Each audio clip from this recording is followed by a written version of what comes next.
Okay, ladies, this is chapters 25 and 26 of To Kill a Mockingbird.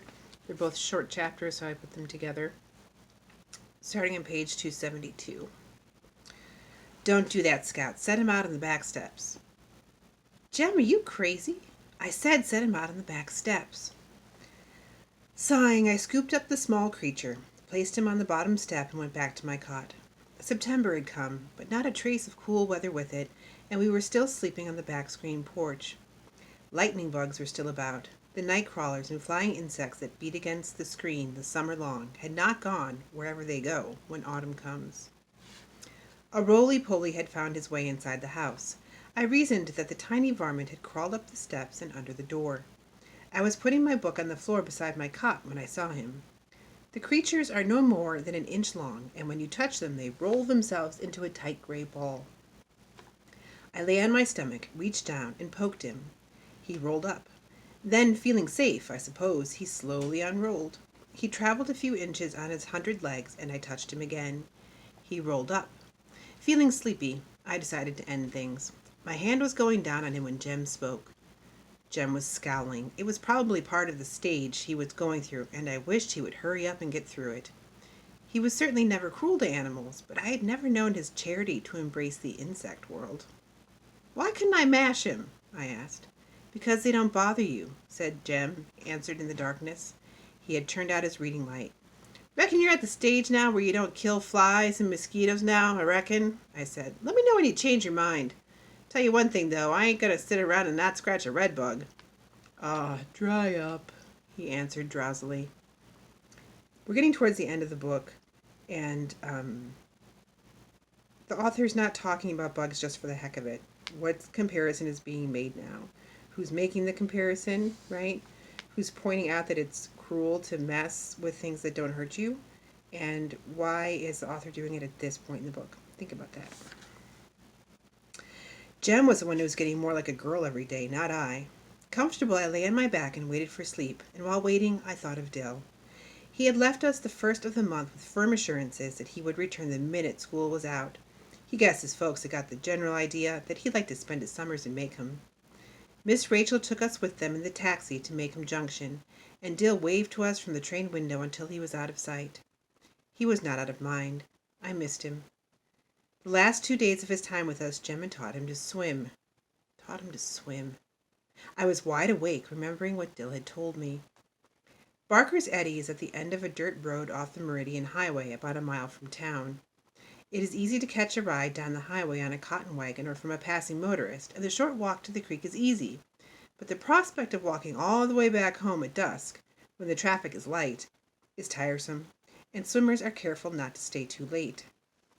According to Dill, he and Jem had just come to the highway when they saw Atticus driving toward them. He looked like he had not seen them, so they both waved. Atticus finally slowed down. When they caught up with him, he said, "Better catch a ride back. I won't be going home for a while." Calpurnia was in the back seat. Jem protested, then pleaded, and Atticus said, "All right, you can come with us if you stay in the car." On the way to Tom Robinson's, Atticus told them what had happened. They turned off the highway, rode slowly by the dump, and past the Ewell residence, down the narrow lane to the Negro cabins. Dill said a crowd of black children was playing marbles in Tom's front yard. I don't know if you guys know what marbles is, but it's a game with marbles, and you shoot the marbles for points. Atticus parked the car and got out. Calpurnia followed him through the front gate. Dill heard him ask one of the children, "Where's your mother, Sam?" and heard Sam say, "She's down at Sis Stevens, Miss Finch. Want me to run and fetch her?" Dill said Atticus looked uncertain. Then he said yes, and Sam scampered off. "Go on with your game, boys," Atticus said to the children. A little girl came to the cabin door and stood looking at Atticus. Dill said her hair was a wad of tiny, stiff pigtails, each ending in a bright bow. She grinned from ear to ear and walked toward our father, but she was too small to navigate the steps. Dill said Atticus went to her, took off his hat, and offered her his finger. She grabbed it, and he eased her down the steps. Then he gave her to Calpurnia. It's a great snapshot of Atticus, isn't it? Sam was trotting behind his mother when they came up. Dill said Helen said, "Even Mr. Finch, won't you have a seat?" But she didn't say any more. Neither did Atticus. Scout, said Dill. She just fell down in the dirt. Just fell down in the dirt like a giant with a big foot just came along and stepped on her.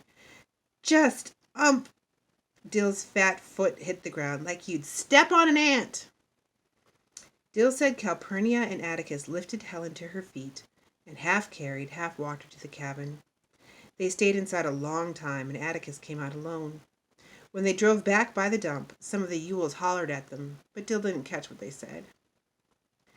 Macon was interested by the news of Tom's death for perhaps 2 days. 2 days was enough for the information to spread through the county.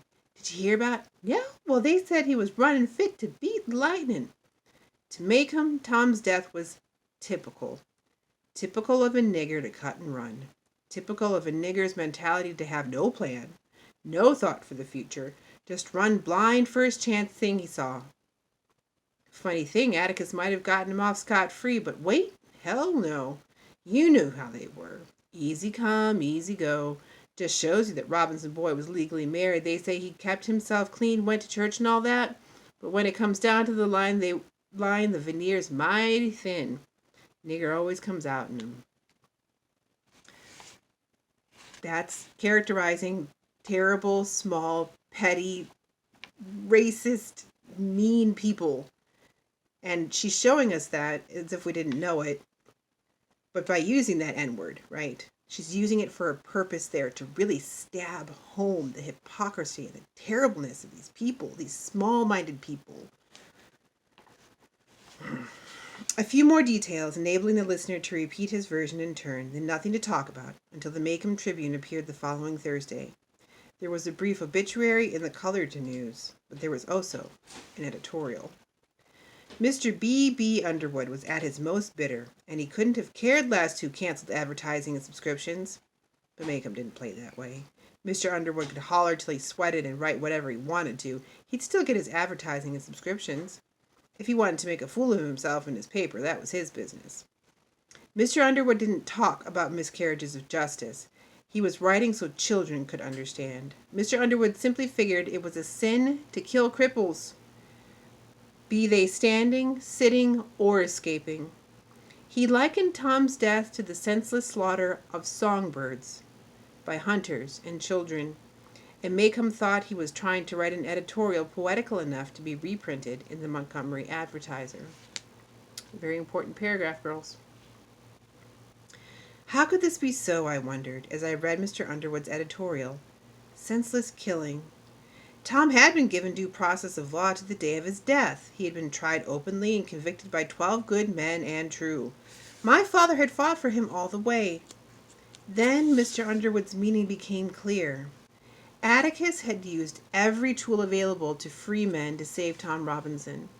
But in the secret courts of men's hearts, Atticus had no case. Tom was a dead man. The minute Mayella Ewell opened her mouth and screamed. The name Ewell gave me a queasy feeling. Macomb had lost no time in getting Mr. Ewell's views on Tom's demise and passing them along through the English channel of gossip. Miss Stephanie Crawford. Miss Stephanie told Aunt Alexandra in Jem's presence, oh, Foot, he's old enough to listen, that Mr. Ewell said it made 1 down and about 2 more to go. Jem told me not to be afraid. Mr. Ewell was more hot gas than anything. Jem also told me that if I breathed a word to Atticus, if in any way I let Atticus know I knew, Jem would personally never speak to me again. A short but bruising chapter. Chapter 26. Should Scout be afraid? Is Jem afraid? Should Atticus be? Things to think about. Chapter 26. Page 277. School started, and so did our daily trips past the Radley place. Jem was in the 7th grade and went to high school beyond the grammar school building. I was now in 3rd grade, and our routines were so different. I only walked to school with Jem in the mornings and saw him at mealtimes. He went out for football, but was too slender and too young yet to do anything but carry the team water buckets. This he did with enthusiasm. Most afternoons he was seldom home before dark. The Radley place had ceased to terrify me, but it was no less gloomy, no less chilly under its great oaks, and no less uninviting. Mr. Nathan Radley could still be seen on a clear day walking to and from town. We knew Boo was there, for the same old reason. Nobody'd seen him carried out yet. I sometimes felt a twinge of remorse when passing by the old place, at ever having taken part in what must have been sheer torment to Arthur Radley. What reasonable recluse wants children peeping through his shutters, delivering greetings on the end of a fishing pole, wandering in his collards at night? And yet, I remembered. 2 Indian head pennies, chewing gum, soap dolls, a rusty medal, a broken watch and chain. Jem must have put them away somewhere. I stopped and looked at the tree one afternoon. The trunk was swelling around its cement patch. The patch itself was turning yellow. We'd almost seen him a couple of times, a good enough score for anybody. But I still looked for him each time I went by. Maybe someday we would see him. I imagined how it would be. When it happened, he'd just be sitting in the swing when I came along. "How-de-do, Mr. Arthur," I would say, as if I had said it every afternoon of my life. "Evening, Jean Louise," he would say, as if he had said it every afternoon of my life. "Right pretty spell we're having, isn't it?" "Yes, sir, right pretty," I would say, and go on. It was only a fantasy. We would never see him. He probably did go out when the moon was down and gaze upon Miss Stephanie Crawford. I'd have picked somebody else to look at, but that was his business. He would never gaze at us. Interesting how reflective Scott's becoming. "You aren't starting that again, are you?" said Atticus one night when I expressed a stray desire just to have one good look at Boo Radley before I died. "If you are, I'll tell you right now, stop it. I'm too old to go chasing you off the Radley property. Besides, it's dangerous. You might get shot. You know Mr. Nathan shoots at every shadow he sees, even shadows that leave size 4 bare footprints. You were lucky not to be killed." I hushed then and there. At the same time I marveled at Atticus. This was the first he had let us know he knew a lot more about something than we thought he knew. And it had happened years ago. No, only last summer. No, summer before last, when time was playing tricks on me. I must remember to ask Jem. We know what it's like for time to play tricks on us too, right? It's only been like 5 weeks since we weren't together. We're together. So many things had happened to us. Boo Radley was the least of our fears.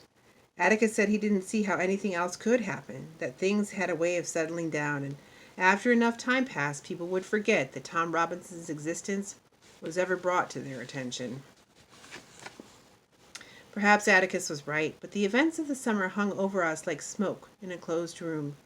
The adults in Maycomb never discussed the case with Jem and me. It seemed that they discussed it with their children, and their attitude must have been that neither of us could help having Atticus for a parent, so their children must be nice to us in spite of him. The children would never have thought that Jem and I would have had several swift, satisfying fistfights apiece and ended the matter for good. As it was, we were compelled to hold our heads high and be, respectively, a gentleman and a lady. In a way, it was like the era of Mrs. Henry Lafayette Dubose, without all her yelling. There was one odd thing, though, that I never understood. In spite of Atticus's shortcomings as a parent, people were content to re-elect him to the state legislature that year, as usual, without opposition. I came to the conclusion that people were just peculiar. I withdrew from them and never thought about them until I was forced to. I was forced one day in school. Once a week we had a current events period. Each child was supposed to clip an item from a newspaper, absorb its contents, and reveal them to the class. This practice allegedly overcame a variety of evils. Standing in front of his fellows encouraged good posture and gave a child poise. Delivering a short talk made him word conscious. Learning his current events strengthened his memory. Being singled out, it made him more than ever anxious to return to the group. The idea was profound, but as usual, in Maycomb it didn't work very well. That's a great line. In the first place, few rural children had access to newspapers, so the burden of current events was borne by the town children, convincing the bus children more deeply that the town children got all the attention anyway. The rural children who could, usually, brought clippings from what they called the grit paper, a publication spurious in the eyes of Miss Gates, our teacher. Why she frowned when a child recited from the grit paper, I never knew. But in some way it was associated with liking fiddling, eating syrupy biscuits for lunch, being a holy roller, singing Sweetly Sings the Donkey and pronouncing it donkey, all of which the state paid teachers to discourage. She sounds a lot like another teacher that she had. Even so, not many of the children knew what a current event was. Little Chuck Little, 100 years old in his knowledge of cows and their habits, was halfway through an Uncle Natural story when Miss Gates stopped him. Charles, that is not a current event. That is an advertisement. Cecil Jacobs knew what one was, though. When his turn came, he went to the front of the room and began, "Old Hitler." "Adolf Hitler, Cecil," said Miss Gates. "One never begins with old anybody." "Yes, ma'am," he said. "Old Adolf Hitler has been persecuting, Cecil." "No, Miss Gates, it says here, well, anyway, old Adolf Hitler has been after the Jews, and he's putting them in prisons, and he's taking away all their property, and he won't let any of them out of the country, and he's washing all the feeble-minded, and..." "Washing the feeble-minded?" "Yes, Miss Gates, I reckon they don't have any sense enough to wash themselves. I don't reckon an idiot could keep himself clean. Well, anyway, Hitler started a program to round up all the half-Jews, too, and he wants to register them in case they might want to cause any trouble, and I think this is a bad thing, and that's my current event." "Very good, Cecil," said Miss Gates. Puffing, Cecil returned to his seat. A hand went up in the back of the room. "How can he do that?" "Who do what?" asked Miss Gates patiently. "I mean, how can Hitler just put a lot of folks in a pen like that? Looks like the government stop him," said the owner of the hand. "Hitler is the government," said Miss Gates, and seizing an opportunity to make education dynamic, she went to the blackboard. She printed "democracy" in large letters. "Democracy," she said. "Does anybody have a definition?" "Us," somebody said. I raised my hand, remembering an old campaign slogan Atticus had once told me about. "What do you think it means, Jean Louise?" "Equal rights for all, special privileges for none," I quoted. "Very good, Jean Louise, very good," Miss Gates smiled. In front of democracy, she printed, "We are a." "Now, class, say it all together. We are a democracy." We said it.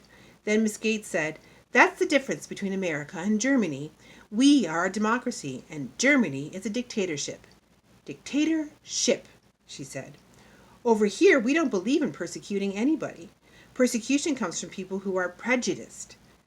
"Prejudice," she enunciated carefully. "There are no better people in the world than the Jews, and why Hitler doesn't think so is a mystery to me." An inquiring soul in the middle of the room said, "Why don't they like the Jews, you reckon, Miss Gates?" "I don't know, Henry. They contribute to every society they live in, and most of all, they are a deeply religious people. Hitler's trying to do away with religion, so maybe he doesn't like them for that reason." Cecil spoke up. "Well, I don't know for certain," he said. "They're supposed to change money or something, but that ain't no cause to prosecute 'em. They're white, ain't they?" Miss Gates said, "When you get to high school, Cecil, you'll learn that the Jews have been persecuted since the beginning of history, even driven out of their own country. It's one of the most terrible stories in history. Time for arithmetic, children." As I had never liked arithmetic, I spent the period looking out the window. The only time I ever saw Atticus scowl was when Elmer Davis would give us the latest on Hitler. Atticus would snap off the radio and say, "Humph." I asked him once why he was so impatient with Hitler, and Atticus said, "Because he's a maniac." This would not do, I mused, as the class proceeded with its sums. One maniac and millions of German folks. Looked to me like they'd shut Hitler in a pen instead of letting him shut them up. There was something else wrong. I would ask my father about it. I did, and he said he could not possibly answer my question because he didn't know the answer. "But it's okay to hate Hitler?" "It is not," he said. "It's not okay to hate anybody." "Atticus," I said, "there's something I don't understand. Miss Gates said it was awful, Hitler doing like he does. She got real red in the face about it." "I should think she would." "But—" "Yes?" "Nothing, sir." I went away, not sure that I could explain to Atticus what was on my mind. not sure that I could clarify what was only a feeling. Perhaps Jem could provide the answer. Jem understood school things better than Atticus. Jem was worn out from a day's water carrying. There were at least 12 banana peels on the floor by his bed, surrounding an empty milk bottle. "What you stuffing for?" I asked. "Coach says if I can gain 25 pounds by year after next, I can play," he said. "This is the quickest way." "If you don't throw it all up, Jim," I said. "I want to ask you something." "Shoot." He put down his book and stretched his legs. "Miss Gates is a nice lady, ain't she?" "Why, sure," said Jim. "I liked her when I was in her room." "She hates Hitler a lot." "What's wrong with that?" "Well, she went on today about how bad it was, him treating the Jews like that. Jem, it's not right to persecute anybody, is it? I mean, have mean thoughts about anybody even. Is it?" "Gracious no, Scott. What's eating you?" "Well, coming out of the courthouse that night, Miss Gates she was going down the steps in front of us. You must have not seen her. She was talking with Miss Stephanie Crawford. I heard her say it's time somebody taught 'em a lesson. They were getting way above themselves. And the next thing they think they can do is marry us. Jim, how can you hate Hitler so bad and then turn around and be ugly about folks right at home?" Jim was suddenly furious. He leaped off the bed, grabbed me by the collar, and shook me. "I never want to hear about that courthouse again. Ever, ever. You hear me? You hear me. Don't you ever say one word to me about it again. You hear. Now go on." I was too surprised to cry. I crept from Jem's room and shut the door softly, lest undue noise set him off again. Suddenly tired, I wanted Atticus. He was in the living room, and I went to him and tried to get in his lap. Atticus smiled. "You're getting so big now, I'll just have to hold a part of you." He held me close. "Scout," he said softly, "don't let Jem get you down. He's having a rough time these days. I heard you back there." Atticus said that Jem was trying hard to forget something, but what he was really doing was storing it away for a while, until enough time passed. Then he would be able to think about it and sort things out. When he was able to think about it, Jem would be himself again. In modern parlance, we call that processing. It's also why we do journaling. Okay. It's going to be important to pay attention to the hypocrisy once again, now in the classroom, right? And to know about the plot points we just went through. And next will be a quiz. Okay? And then we'll be done with this book before you know it, and then we'll be moving on to do a little bit more reflecting on it, and then off to Taming of the Shrew. But just for right now, you're going to go ahead and take your quiz. All right, see you later. Bye.